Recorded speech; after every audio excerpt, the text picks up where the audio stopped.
సింగరేణిలో వారసత్వ ఉద్యోగాలకు ఉత్తర్వులు విడుదల చేసింది రాష్ట ప్రభుత్వం. 2017 జనవరి 1వ తేదీ నుంచి దరఖాస్తులు స్వీకరించనుంది సింగరేణి సంస్థ. 48 నుంచి 59 సంవత్సరాల వయసు గల సింగరేణి కార్మికులు వారి వారసులకు ఉద్యోగాలు ఇప్పించేందుకు దరఖాస్తు చేసుకోవచ్చు. ఉద్యోగాల నియామకాలపై కార్మికులకు సలహాలు, సూచనలు ఇచ్చేందుకు అన్ని వర్కింగ్ కేంద్రాల్లో సమాచార కేంద్రాలు ఏర్పాటు చేస్తామని అన్నారు సింగరేణి సీఎండీ శ్రీధర్. ప్రభుత్వ తాజా నిర్ణయంతో దాదాపు 30,000 మంది యువతకు ఉద్యోగాలు కల్పించినట్లవుతుంది. సింగరేణి కార్మికులకు వారసత్వ ఉద్యోగాలు ఇప్పించేందుకు మాజీ ఎంపీ, ప్రభుత్వ సలహాదారు వివేక్ తీవ్రంగా కృషి చేశారు.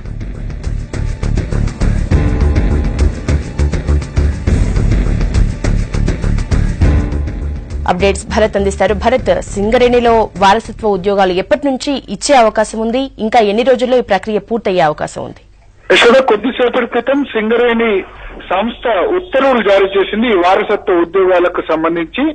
ఇది చాలా వేగంగా ఈ ప్రక్రియ జరుగుతుంది. నిజానికి దసరా కంటే ముందు సీఎం కేసీఆర్, అటు ఎంపీ కవిత, అదేవిధంగా ప్రభుత్వ సలహాదారు వివేక్ ఇద్దరి చొరవతో దీనిపై నిర్ణయం తీసుకున్నారు. వారసత్వ ఉద్యోగాల్ని పునరుద్ధరించాలని 1998లో, అంటే దాదాపు 20 సంవత్సరాల క్రితం ఈ వారసత్వ ఉద్యోగాల అంశం అన్నది ఆగిపోయింది. అప్పటి నుంచి వారసత్వ ఉద్యోగాలు ఇవ్వడం మానేశారు. దాన్ని పునరుద్ధరించేందుకు సీఎం కేసీఆర్ దసరాకు ముందు నిర్ణయం తీసుకున్నారు. ఆ తర్వాత నవంబర్ 4వ తేదీన బోర్డ్ ఆఫ్ డైరెక్టర్స్ మీటింగ్ నిర్వహించి సింగరేణి సంస్థ దీనికి లాంఛనప్రాయంగా ఆమోదం తెలిపింది.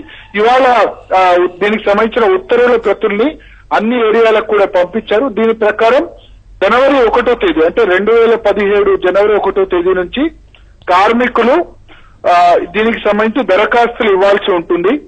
48 నుంచి 59 సంవత్సరాలు ఎవరైతే సింగరేణి కార్మికుల వయస్సు ఉందో, 48 to 59 ఇయర్స్ ఉంటే గనక వారి కుమారుడికి గాని, లేకపోతే వారి అల్లుడికి, లేకపోతే సోదరుడికి ఈ ఉద్యోగాలు ఇచ్చేందుకు వారి తరపున వారసత్వ ఉద్యోగాలు ఇచ్చేందుకు అవకాశం ఉంటుంది. దీనికోసం దరఖాస్తుల్ని 2017 జనవరి 1వ తేదీ నుంచి తీసుకుంటారు.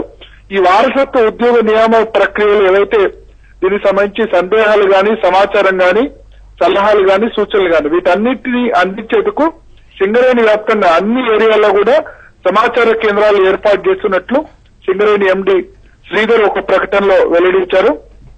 ఏరియాలోని అన్ని గనులు, శాఖల్లో, జీఎం కార్యాలయాల్లో, అంటే జనరల్ మేనేజర్ కార్యాలయాల్లో, ఏజెంట్ కార్యాలయాల్లో ఈ సమాచార కేంద్రాలన్నవి ఏర్పాటు చేస్తారు.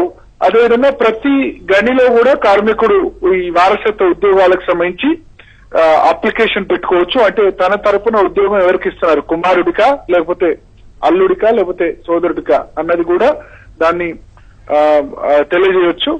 మొత్తం దాదాపు 30,000 మందికి పైగా ప్రస్తుతం సింగరేణి కార్మికుల సగటు వయస్సు 53 సంవత్సరాలు ఉంది. మొత్తం 30,000కు పైగా కొత్తగా వారసత్వ ఉద్యోగాలు వచ్చే అవకాశం ఉంది. అంటే కార్మికులు ఎలిజిబిలిటీ 49 to 58 ఇయర్స్ మధ్యలో దాదాపు 30,000 మందికి పైగా కార్మికులు ఉన్నారు. దీనిలో మెజారిటీ వాళ్ళు వాళ్ళ వారసులకు అవకాశం కల్పించే అవకాశం ఉంది. సో నేపథ్యంలో ప్రస్తుత వయస్సు, సగటు వయస్సు 53 సంవత్సరాలు ఉంది కాబట్టి సింగరేణిలో కూడా యువ రక్తం దీని ద్వారా వస్తుంది అన్నది ముఖ్యమంత్రి ఉద్దేశం. ఓవరాల్ గా ఈ ఉద్యోగాలు ఇప్పించేందుకు కూడా ప్రభుత్వ సలహాదారు వివేక్, అదేవిధంగా ఎంపీ కవిత వీళ్ళిద్దరూ కూడా తీవ్రంగా కృషి చేశారు. వాళ్ళ కృషి ఫలించింది. ఇప్పుడు జనవరి 1వ తేదీ నుంచి దరఖాస్తులు తీసుకొని దాదాపు 3-4 నెలల్లోనే వీళ్ళందరికీ కూడా ఎవరెవరైతే దరఖాస్తు చేసుకుంటారో వాళ్లకు ఉద్యోగాలు వచ్చే అవకాశం ఉంది. యశోద, భరత్, ఇంకా నిబంధనలు ఏమైనా ఉన్నాయా? సింగరేణి ఉద్యోగులు ఏమంటున్నారు? అంటే దీనికి సంబంధించి గైడ్ లైన్స్ నిజానికి నవంబర్ 4వ తేదీనే విడుదల చేశారు. యశోద, చాలా మంది సింగరేణి ఉద్యోగులు వారి వారసులు కూడా ఆనందం వ్యక్తం చేస్తున్నారు. ఎందుకంటే మనం ఇంతకుముందు చెప్పుకున్నట్లు సగటు వయస్సు దాదాపు 53 సంవత్సరాలు ఉంది. 53 సంవత్సరాల వయస్సులో వాళ్ళు గనికి వెళ్లి ఉద్యోగం చేయలేరు. సో నేపథ్యంలో వాళ్ళ వారసులకు ఉద్యోగం ఇస్తే అన్నా వాళ్ళ లైఫ్ కూడా సెటిల్ అయ్యే అవకాశం ఉంది. చాలా మంది కూడా ఆనందం వ్యక్తం చేస్తున్నారు. అన్ని ఉద్యోగాలు వేరు, సింగరేణి కార్మిక ఉద్యోగం వేరు. భద్రతా పరంగా ముఖ్యంగా ఎప్పుడు ఏ ప్రమాదం జరుగుతుందో ప్రమాదపు అంచుల్లో పనిచేయాల్సిన ఉద్యోగం కాబట్టి వాళ్ళంతా కూడా ఆనందం వ్యక్తం చేస్తున్నారు. యాజ్ వెల్ యాజ్ వాళ్ళ వారసులు కూడా చాలా మంది సంతోషం వ్యక్తం చేస్తున్నారు. ప్రభుత్వం తీసుకుని వచ్చారని వీళ్ళంతా కూడా ఇప్పుడు జనవరి 1వ తేదీ నుంచి దరఖాస్తు చేసుకోవాల్సి ఉంటుంది.